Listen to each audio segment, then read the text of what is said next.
前世女孩被迫嫁给了乡下傻子。等他熬到了老年，儿孙满堂却无人赡养，落得个晚年凄凉的下场。反观他那双胞胎姐姐却在城里享福，他把自己吃过的苦全都归咎于姐姐，认定是姐姐抢了自己的人生。临终前，他对姐姐的羡慕嫉妒到达了顶峰，带着那股子的恨意，他重生了。一大清早就从城里来了个媒婆，他心想机会来了，这次我一定要抓住机会嫁进城里享福，让姐姐去嫁傻子。我听说你家这双胞胎闺女长得标致，十里八乡也挺出名的。正好我这边有个男同志叫傅向阳，是国棉2厂的机修工，人家指明要找乡下的对象，我打听了一番，便不请自来了。城里的男同志怎么要找乡下闺女呢？你别多心，这傅向阳啊，因为早产先天不足，当然没什么大毛病，就是干不得剧烈的重活儿，其他都没问题的。这不是什么大问题，人家是技术工，本就不需要做什么重活。我先和他家说了你家的女儿，他家同意了，我才过来的。你们家若是同意，立马就能相看，往后你女儿就是城里人了。同意，这可是大好事，哪里能不同意呀？那你们抓紧看看要嫁哪个女儿，我好回去和人家说说。王美丽一愣，自然是姐姐江瑜了，还能挑？这时妹妹江婷猛地站起身，我要嫁。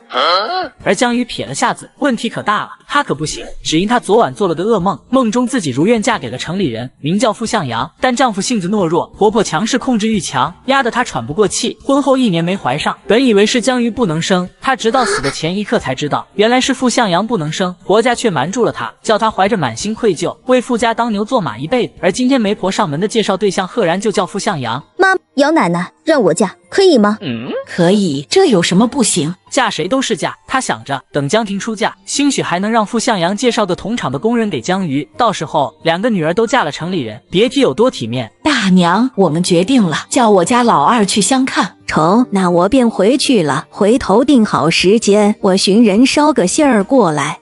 今天就去城里买2件新衣服，要去相看了，可不能还穿着旧衣裳。妈，叫大姐跟我一起去吧。她这么说是想让江瑜羡慕自己一回，而王美丽没意见，心里还记挂着让江瑜也嫁个城里人，多去城里转悠机会更多。交代完事情便出门了。你真要和那个傅向阳相看？妈都和媒婆说好了，还能有假？姐，你不会觉得是我抢了你的婚是吧？你刚才不出声，我以为你不想嫁来着。当然不会，这婚事是你自己争取的，只是什么？后悔吧？羡慕吧？可惜你已经来不及了。你不觉着奇怪吗？城里娶媳妇还不用彩礼呢，傅向阳要是没问题，干嘛要从乡下找媳妇？切！要不是我重活一世，还真就信了你的忽悠。前世他以为是江瑜不能生，傅向阳都没和他离婚，还把姐姐的2个孩子抱给他养，这样的好男人，这辈子他一定要给傅向阳生10个8个。大姐，你不必说这么多，就算你再如何后悔，我都不会把这桩婚事让给你。有病吧？江瑜见他铁了心，便不准备再劝，转头出了门。我怎么听说江婷要嫁人了，还是城里人？国棉2厂的机修工，家里双职工，条件不错。这么好的条件，咋不在城里找？城里的闺女都不用彩礼，还有陪嫁。身子不好？哪里？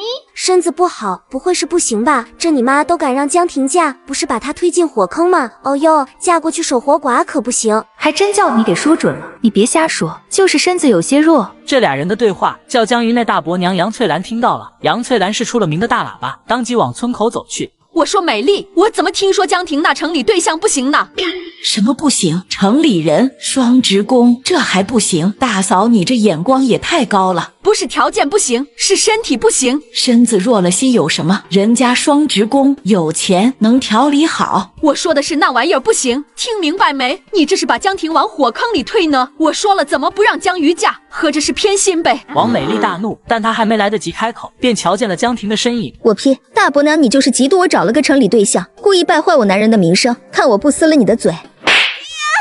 哎呦，可不得了！王美丽，还不快拉住你家老二，他大伯娘脸都要被他扇肿了。你做什么呢？吵嘴就吵嘴，怎么还动上手了？他诋毁我男人，就是不行。这不还没相看吗？一口一个你男人。你大伯娘也没说啥，你这么激动做什么？当晚辈的把长辈打了，现在还没嫁进去呢。要是真嫁进去了，那还得了？给你大伯娘道歉。他先胡说的，我不道歉。我怎么胡说了？城里人，双职工，这么好的条件，城里的闺女大把任他挑，不在城里找门当户对的，跑到乡下找你一个土妞，定是身体有毛病。你还说还敢动手，要死啊你！没教养的东西，平日里还觉得你是个好的，现在才知道会咬人的狗不叫，且看你能得意到几时。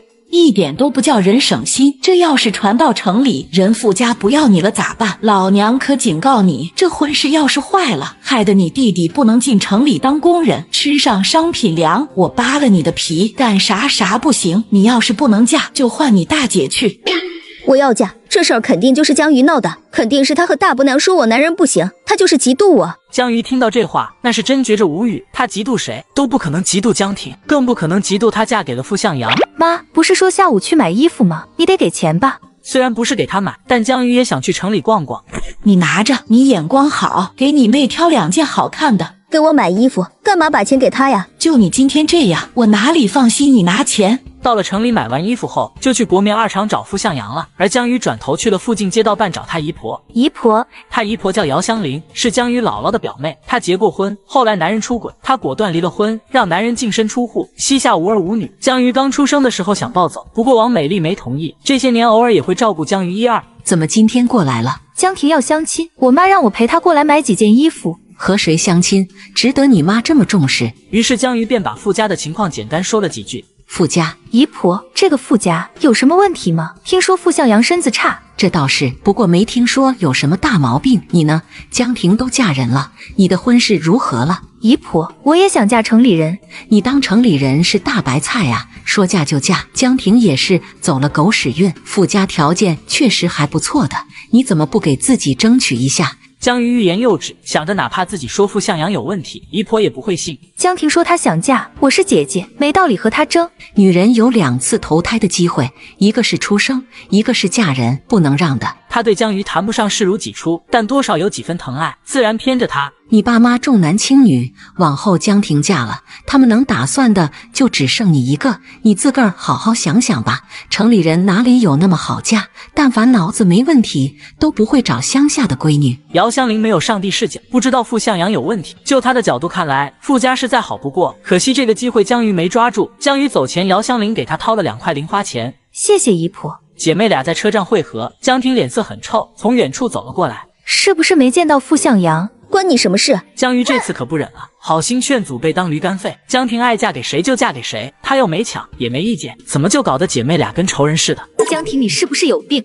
这个女人的相亲对象不能生育，姐姐好心劝阻，不仅不感激，还认为是在抢她男人。江婷，你是不是有病？还是有被害妄想症？你说要嫁你的相亲对象傅向阳，我说过一句不行吗？还是跟你抢了男人？江婷一噎，谁叫傅向阳上辈子是她姐姐的男人？她心里觉得膈应。回到家中才知道姚媒婆找人捎了信儿过来，说是明天早上让江婷去国营饭店和傅向阳见面。明天还叫你姐陪你去，我都说她眼光好，瞧她给你挑的衣服多好看。妈，这衣服不是我挑的，是江婷自己喜欢，我自己去也行。他是觉得江鱼比他好看，万一傅向阳看上了他怎么办？甭说了，就让你姐陪你。江婷有些生气，想着明天肯定不能让江鱼在傅向阳面前露脸。第2天到了城里，江婷一下车便迫不及待和江鱼拉开距离，一溜烟跑没影了。江鱼转头便要去找姚香菱，嘿，听到男干事喊住他，红着脸走过来。同志，我叫庄一航，你叫什么名字？你是姚主任的亲戚，也是城里人吗？看他红着脸，江鱼便知道他定是看中了自己。我叫江鱼，我不住城里，我家在南河村。他眼里的光芒肉眼可见暗淡下来。江鱼一看便知道没戏，光是乡下人这个身份就能劝退很多男同志。庄同志，不打扰你工作，我还得去找我姨婆。啊，哦，你去吧。小庄，你可别被人家外表迷惑。人姐，我没有，我就是和江同志说2句话。江鱼帽子确实好，可他是乡下人，跟你不般配的。听姐一句劝，不想日后被一家子穷亲戚找上门，还是别找乡下闺女。姐上回给你介绍的那姑娘，父母双职工，那才跟你般配。你要不要见见？人姐，我妈说她会安排，我听我妈的。任姐撇撇嘴，不再多说。江鱼来到姚香菱这头的时候，正瞧见她在和姚媒婆说话，这可不就巧了吗？她这一次就是想来找媒婆的。姚奶奶，这不江鱼吗？你是陪你妹妹来相亲的吧？江婷那边不用我陪着，我过来找我姨婆。姨婆，你方才说的孙女就是江鱼呀。姚香菱来找他，也是为了给江鱼介绍城里对象这事，可不就巧了吗？他呀，也就这张脸够看，这脑子是半分都不活络。那么好的一个机会摆在眼前，都叫他让给江婷了。姨婆，您干嘛这样说我？既然是你家的孩子，我自然得好好想想。姚媒婆把自己这段时间接触的适婚男同志都过了一遍，合适的还真有。同样是国棉二厂的机修工人，和那副向阳住同一个大院，有一位男同志叫孙在良，要不要去见见？也是工人，有稳定工作，江鱼自然有兴趣。现在去吗？好的男同志可不是大白菜，等着你挑拣，自然得抓紧，瞧着合适便可定下来。这般一说，江鱼便决定下来。姚媒婆当下便领着他去二厂的职工家属院。来的不巧，人没在家呢。没在啊。甭着急，我再给你想想，还多着呢。他眉头紧皱，仔细搜索着合适的人选。而江鱼对大杂院里头有着说不出的好奇，一时没站稳，朝着后面倒下。同志，能站稳吗？江鱼对他的第一印象是很高很英俊，眼睛都看直了。看够了。不好意思，姚奶奶，她是谁呀？闺女，姚奶奶不会害你的，她要是合适，我打一开始就给你介绍了。我才没有那个意思，就随口问问。行吧，他是二厂的保卫科科长贺庭月。科长呀，他瞧着年纪不大呢，27、8的年纪确实算不上大。他先前在当兵，后面转业被安排到了二厂保卫科，一开始副科，过了2年，科长退下来，他便升上去了。江鱼心底更失望了，这个身份就算没结婚也轮不到他。认清了现实，他让姚媒婆继续想想，看还有没有合适的适婚男同志。还有一个男同志叫严文轩，他是中学的代课老师，并不是正式工。路上和江鱼大致说了他的家庭，不一会便来到了严文轩家里。燕梅，我给你家文轩物色了一个合适的闺女，要不让文轩出来见一见？文轩不在家，婶子带过来给我瞧瞧也是一样。这位便是文轩的妈妈，你叫钟阿姨就行。钟阿姨，我是江鱼。你哪里人？父母都是做什么的？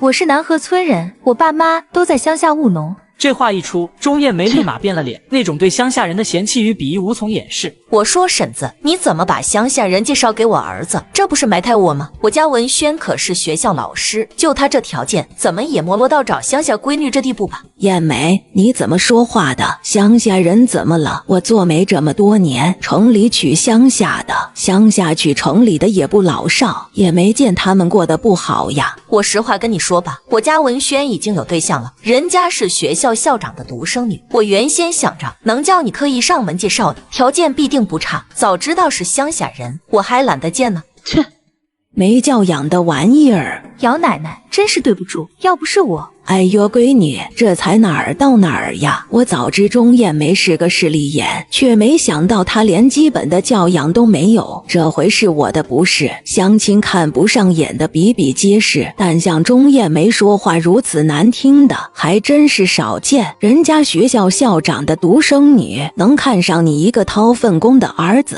怕不是给人入赘吧？咱们走。回去途中，姚媒婆表示继续给他留意，让他放心。姚奶奶不着急的，我先去见见我姨婆。好，去吧。得知江鱼没相成，姚香菱自然失望。要不你来我家住一段时日，等相看到了合适的再回去。可以的，姨婆，等我回家跟我妈说一声。行，回吧。江鱼在约定的地方等江婷，没等多久，便瞧见了江婷的身影。成功了吗？自然成功了。傅向阳同志对我很满意，你死了心吧。江鱼张了张口，不再出声，话不投机半句多，得到了江婷带回来的好消息。江永华和王美丽欣喜若狂。那他有没有说什么时候上门提亲？彩礼呢？彩礼说了没？说了，过2日就上门提亲，彩礼50，婚期越近越好。什么？才50？这也太少了。50哪里少了？我表姐出嫁的时候，彩礼不才20吗？那你表姐嫁的也不是城里人呀？那他们城里人娶媳妇还不用彩礼呢？还没嫁人，你这胳膊肘就往外拐了。 50就50，也不少了。我们南河村就没出一个彩礼比你闺女更高的。他这样一说，王美丽就满意了些。明天是初4，初4一订婚，明天过来提亲正好。初5是大暑，日子不好，不然就初6摆酒吧。他说的初6摆酒是指在南河村摆，至于进门的时间再另外商议。村里不摆了，反正吃不吃酒，礼金他们都得包。初6直接在他家大院里摆上2桌，走个过场就行。就算是嫁城里人，也没有你这么上赶着的。初6村里摆，富家什么时候摆，再另外商量，就这么说定了。好不容易把闺女嫁到城里，他自然要好好显摆。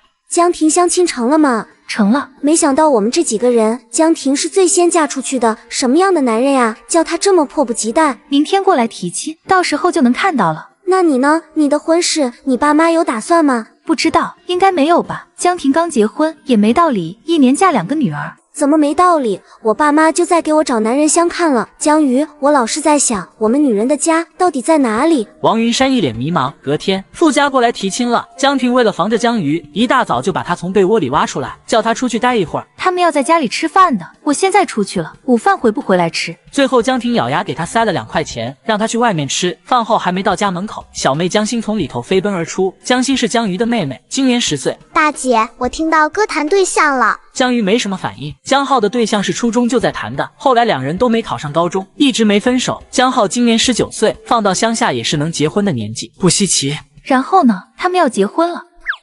我听说我哥的对象要300块钱彩礼，哪里？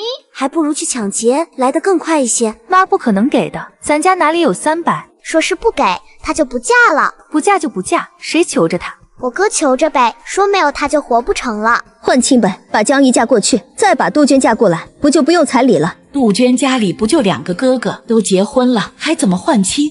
妈，杜鹃有个二伯，之前娶的老婆死了，杜鹃家里说了，只要把我大姐嫁过去，杜鹃就可以不要彩礼。这个恶毒的弟弟为了娶上媳妇，竟让姐姐当彩礼嫁给60岁老大爷。不行，他二伯都多少岁了，把江瑜嫁过去，咱家得被人笑话。是脸面重要，还是你的儿子重要？我看你就是不疼我，我还不如去死算了。一闹腾，王美丽也只得应下，从头到尾没有人在乎江瑜会不会同意。跟我爸妈一样，都是畜生不如的东西。大姐，你快逃吧，不要嫁给嫂子的二伯。放心吧，大姐心里有数。云山，你爸妈跟我爸妈一样，都不是什么好东西。与其等着他们划算，不如自己找个合心意的嫁了吧，走得远远的。你要怎么办？我还有姨婆撑腰呢，怕什么？去找你姨婆。如果最终都是要嫁个又老又丑的，还不如找个城里人。放心吧。江瑜刚进屋，便瞧见江婷小人得志的那张脸。我和傅向阳的婚事定下来了。哦，他爸妈对我很满意，都盼着我进门呢。不过你别担心，你的婚事也差不多定下了。等爸妈告诉你，你肯定也会很高兴。江瑜沉默下来，如何都想不明白江婷为什么这么恨他。我刚才在村口见到傅向阳了，我长得这么好看，他都看呆了。江婷，你说我要是这时候去城里找傅向阳，他是会愿意娶你，还是娶我？你敢？不是我敢不敢，而是我想不想。你把我逼进死胡同，我就让你无路可走，好叫你最后看看和杜鹃换亲的人是你还是我。到了晚上，不等王美丽提出要江瑜嫁人的事，江瑜主动开了口。妈，我听说江浩的对象要300块钱彩礼，我们家条件就这样。杜鹃一开始不知道吗？还没进门就想把我们家里掏空，这以后进了门还不知道要怎么拿捏你呢。你大姐说的不错，凭什么她要多少我们就给多少？妈，她也不是全要，肯定是会带回来的。而且她肚子里说不准都怀上我的种了，不着急把人娶进门，你的孙子可就没了。你要死啊！还没进门就做出这种事，杜鹃也不是什么好玩意儿。好了，现在抓紧把人娶进门才是正经。江瑜，我们和杜鹃娘家商量过了，有一个办法可以不用彩礼。什么办法？你和杜鹃换亲，由你嫁过去，杜家就不会要彩礼了。嫁给谁呢？大姐，是杜鹃的二伯，你放心，他二伯虽然年纪大了些，但年纪大会疼人，不会亏待你的。要是我不嫁呢？你怎么可以不嫁？你要是不嫁，我们上哪儿弄这300的彩礼？我娶不上媳妇，就没办法给爸妈生孙子，那你就是不孝。我们家就你一个适婚的女同志，你不嫁谁嫁？养你这么大，也到你报答家里的时候了。江瑜耷拉着眼皮，说不心冷是假的，这可是他的家人，可再怎么心冷，日子还得过。不孝也总比你卖姐姐要强吧？江浩，畜生都比你有人性，你怎么配在我面前谈孝道？想换亲没门！现在是新社会，卖女儿是犯法的。你这丫头说话怎么这么难听？这怎么能是卖女儿呢？要不是家里没钱，我们能让你嫁吗？反正都要嫁，嫁给谁不一样。妈，不就是300块钱吗？你们都没有跟我商量，就说要把我嫁给一个老官夫，你还能拿出300块钱不成？吹吧你！我当然没有，但姨婆有呀，姨婆疼我，你们又不是不知道，哪里就至于把我嫁出去换亲？瞧我这脑子，妈都没想起来。如果可以，他是不想让江瑜换亲的。江瑜长得好，若是以后有机会嫁到城里，那江浩就有2个姐夫都是城里人，江浩能拿到工作的可能性就更大。王美丽对江瑜的安排不是出于爱，而是从利益最大化出发。妈，你帮我去村支书那边开的介绍信，我去姨婆家里住2个月。哪里需要这么久？ 2个月，等你把钱借回来，黄花菜都凉了。你才19岁，杜鹃都不急，你急什么？300块钱彩礼，娶个城里闺女都不用这个钱，没出息。你大姐说的是，你这么上赶着做什么？难怪人家敢要这么高的彩礼。不过江鱼2个月太久了。妈，2个月哪里久？那可是300块钱，你跟我爸一辈子都没挣到这个钱，我不得好好哄哄姨婆，把她哄高兴了，让她心甘情愿掏钱吗？明天就去开介绍信，让江鱼进城去。你弟弟的婚事可全靠你了。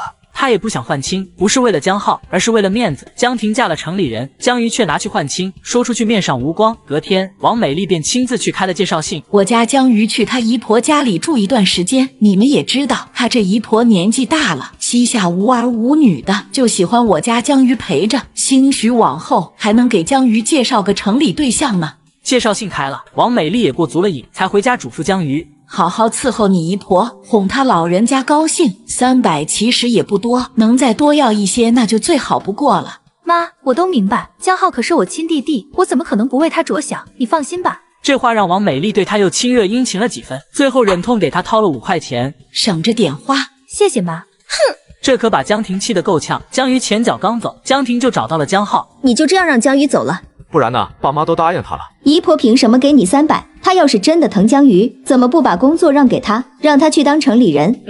可是他都跟爸妈说了。对，他最狡猾了，从小到大他都是这样忽悠爸妈的。可你想想，从来只有他占便宜的份，我们什么时候占过他便宜？这次不把他嫁出去，你以后等着被他报复吧。不会的，有爸妈在，他不敢对我做什么。江婷没再搭理他，但江浩心里越想越不踏实，转头去找杜鹃。杜鹃听说江鱼进城给他弄钱放彩礼，差点没一巴掌扇过去。杜家之所以提这么高的彩礼，为的就是换亲。蠢货，江鱼进城了，我二伯怎么办？二伯，可你先前不是说拿不出彩礼才换亲吗？现在我大姐给我弄钱去了，等她回来，这彩礼不就有了？我爷爷现在又改口了，必须把你姐嫁给我二伯，不然就不同意我跟你的婚事。那你倒是早说啊！我大姐现在都进城了，那还不赶紧把人弄回来？我二伯媳妇跑了，你让我怎么跟我爷爷奶奶交代？他现在俨然已经把江鱼看成了杜家的媳妇，而江鱼已经坐上了进城的班车，径直去找姚香菱。介绍信开了，我估摸着要在这里麻烦姨婆2个月了。也不一定要2个月，兴许哪天你相中了谁，结婚也不过是几天的事。要是我一直没找到合适的怎么办？你爸妈给你找对象了。江鱼原本想瞒着他来着，没想到他这么敏锐，只好把换亲的事给一一交代了。